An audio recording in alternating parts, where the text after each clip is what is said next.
नमो नमः छात्रों। आज विद्यालय से मैं निधि श्रीवास्तव एक बार फिर से संस्कृत की इस कक्षा में आपका स्वागत करती हूँ। छात्रों, पूर्व की कक्षा में हमने आपको गोदोहनम के विषय में बताया और हमने आपको यह बताया कि गोदोहनम पाठ में गाय के दूहने के विषय में बताया जा रहा है और गाय के दूहने के विषय में जो चर्चा हो रही है तो यह एक नाटक के रूप में चर्चा हो रही है। तो छात्रों, हम आपको बता दें कि प्रस्तुत पाठ जो है वो डॉक्टर कृष्णचंद्र त्रिपाठी द्वारा रचित चतुर्व्यूहम नामक पुस्तक से लिया गया है और इस पुस्तक से यह नाटक संक्षेप में लिया गया है, जिसमें कि आपको समय की महत्ता के विषय में बताया गया है और यह बताया गया है कि जो व्यक्ति कल का काम आज और आज का काम अभी नहीं करते हैं तो वह नुकसान को प्राप्त होते हैं, उनका कोई लाभ नहीं होता, उनकी हमेशा हानि ही होती है। इसीलिए कहा गया है कि काल करे सो आज करे, आज करे सो अब, पल में परलय होएगी बहुरी करेगा कब। अर्थात कल का काम आज कर लो और आज का काम अभी कर लो, पता नहीं किस दिन भगवान के घर से बुलावा आएगा और हमारे काम अधूरे रह जाएंगे। तो ऐसा मन में कभी भी प्रायश्चित नहीं रखना चाहिए। इसलिए हमको अपना काम, रोज का काम रोज कर लेना ही चाहिए। तो छात्रों, यहाँ पर भी पूर्व की कक्षाओं में हमने आपको बताया कि 3 पात्र हैं इस नाटक में। पहला मल्लिका जो कि पत्नी है चंदन की, चंदन दूसरा पात्र है और उमा नामक एक बच्ची है जो कि तीसरा पात्र है। तो छात्रों, इस पाठ में मल्लिका जो है लड्डू बना रही है और धीमे धीमे शिव जी की स्तुति कर रही है। तभी यहाँ पर चंदन नामक व्यक्ति जो कि उसका पति है वह प्रवेश करता है और कहता है आहा, लड्डू की खुशबू आ रही है, तो चलो चखने को मिलेंगे, चलो मैं चखता हूँ। तब उसकी पत्नी कहती है कि ये चखने के लिए लड्डू नहीं है, खाने के लिए लड्डू नहीं है, या तो पूजा के लिए बनाए गए हैं। तब वह कहता है कि अगर पूजा के लिए लड्डू बन रहे हैं तो जल्दी जल्दी भगवान की पूजा करियो और मुझे प्रसाद दीजिए। तब वह कहती है कि यह पूजा यहाँ नहीं होगी, यह पूजा तो काशी विश्वनाथ गंगा स्नान के बाद धार्मिक यात्रा पर होगी और वह भी मैं अपनी सहेलियों के साथ जा रही हूँ। तब उसका पति नाटक करते हुए कहता है कि सखियों के साथ जा रही हो, मेरे साथ नहीं जाओगी।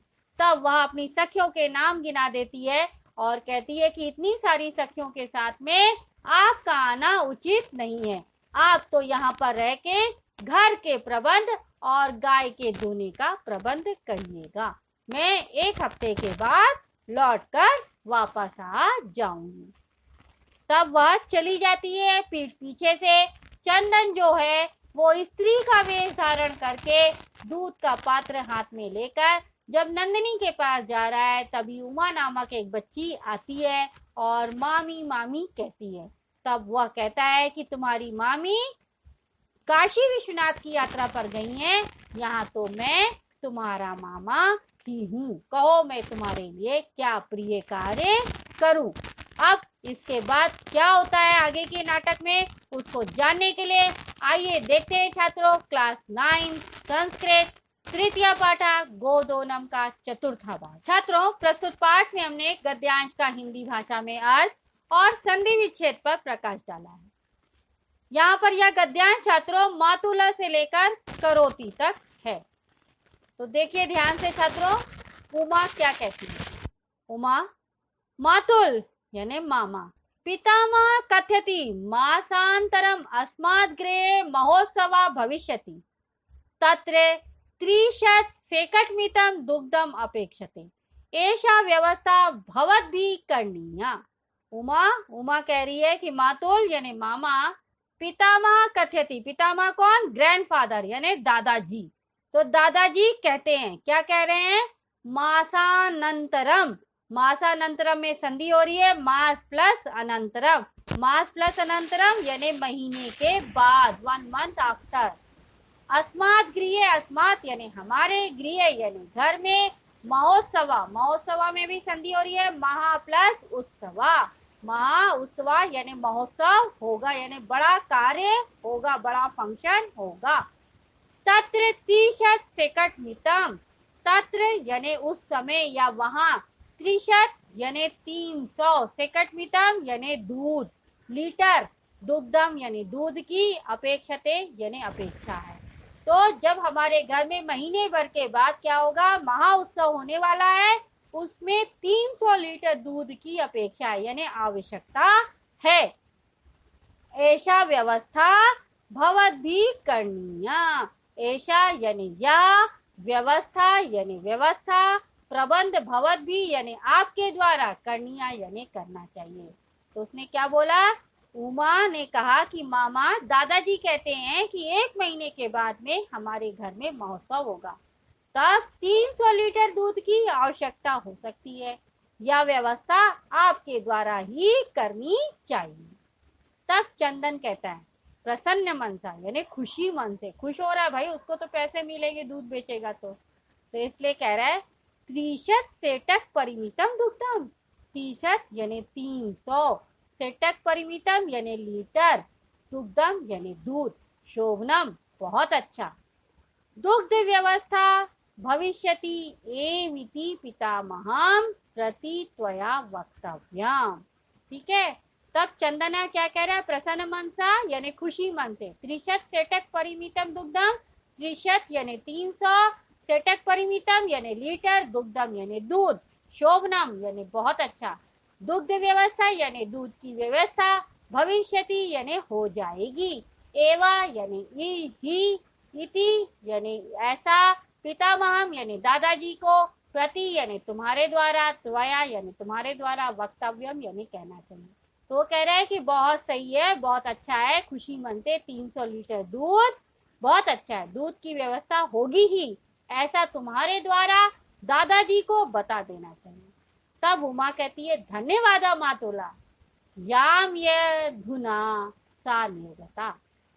उमा क्या कह रही है, धन्यवाद मातुला यानी धन्यवाद मामा, याम या धुना, याम या धुना में संधि हो रही है, यामी प्लस अधुना, यामी यानी जाती हूँ, अधुना यानी अभी या अब, तो अभी मैं जाती हूँ, सा निर्गता वह चली जाती है, वह मामा को धन्यवाद दी और चली गई। तीसरा दृश्य, तृतीयम दृश्यम, तीसरा दृश्य, चंदन, तीसरा दृश्य है नाटक का, चंदन है प्रसन्न भूत, वो तो चला गया पर मन में खुशी हो गई, तो वो कह रहा है प्रसन्न भूतवा अंग्लिशु गणियन, अहो सेटक 30 प्रयांसी अनेन तु बहु धनम लप्स्ये, नंदिनी दृष्ट्वा भो नंदिनी तो कृपया तु अहम धनिकः भविष्यामि। चंदना क्या कह रहा है, प्रसन्नो भूतवा यानी खुश होकर, अंगलिशु गणयन यानी अंगुलियों पर, यानी उंगलियों पर गणयन कर रहा है यानी गिनती कर रहा है, अहो यानी अरे, 300 लीटर पयांसी यानी दूध की अपेक्षा है, अनेन तू यानी अनेन यानी 300 लीटर दूध बेचकर, तो अनेन यानी इससे, तो बहुधनम यानी बहुत सारा धन, लक्ष्य यानी प्राप्त करूंगा, नंदिनी दृष्टवा यानी अपनी गाय को देखता है, भो नंदिनी यानी हे नंदिनी, तो कृपया यानी तुम्हारी कृपा से, तू यानी तो, अहम यानी मैं, धनिका भविष्यामि यानी बहुत धनिक यानी रईस पैसों वाला हो जाऊंगा, प्रसन्ना यानी खुश होता, प्रसन्ना सा धेनो बहु सेवाम करोति, प्रसन्ना यानी खुश होकर, व धेनो यानी गाय की, बहु सेवाम यानी बहुत सारी सेवा, करोति यानी करता है। तो यहाँ पर क्या बता रहा है कि चंदन खुश होकर उंगलियों पर गिनते हुए, अरे 300 लीटर दूध, इससे तो मैं बहुत सारा धन प्राप्त करूंगा। नंदिनी को देखकर कहता है, अरे नंदिनी तुम्हारी कृपा से मैं धनवान बन जाऊंगा, प्रसन्न होते हुए वह गाय की बहुत सारी सेवा करता है। तो छात्रों यह गद्यांश यहाँ पर समाप्त होता है। इस गद्यांश पर मैंने कुछ प्रश्न तैयार किए, वो प्रश्न है देख लीजिए छात्रों, 3 प्रकार से, एक पदेन, पूर्ण वाक्य और निर्देशांक।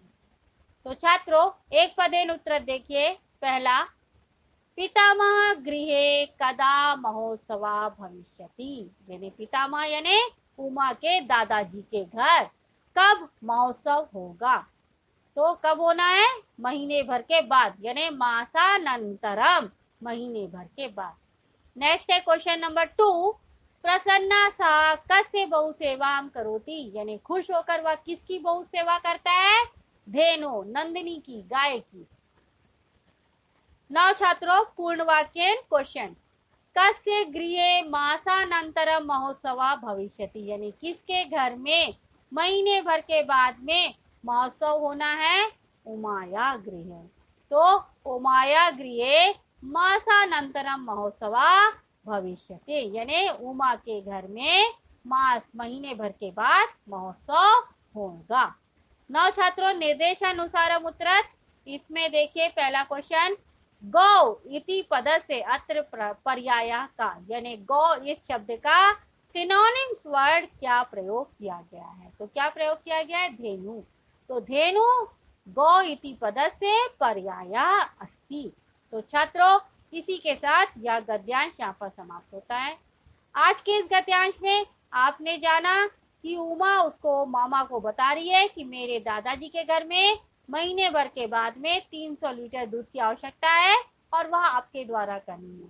तब वह बहुत खुश होता है और उसको कहता है कि आपके दादाजी को आप बता दीजिए कि 300 लीटर दूध की व्यवस्था आसानी से हो जाएगी। ऐसा कहकर उमा चली जाती है और वह अपनी उंगलियों पर गिनता है और बहुत खुश होता है और नंदिनी को धन्यवाद देता है, कहता है कि आपकी कृपा से मैं 300 लीटर दूध बेचकर बहुत पैसों वाला हो जाऊंगा। तो छात्रों, इसी के साथ यह गद्यांश यहाँ पर समाप्त होता है। आज के इस गद्यांश में अगर आपको कोई भी डाउट है तो आप आज विद्यालय के ऐप को लाइक करके क्वेरी में जाकर अपना डाउट पूछ सकते हैं। मैं आपका जवाब जल्द से जल्द दूंगी। तब तक के लिए धन्यवाद छात्रों। नमो नमः।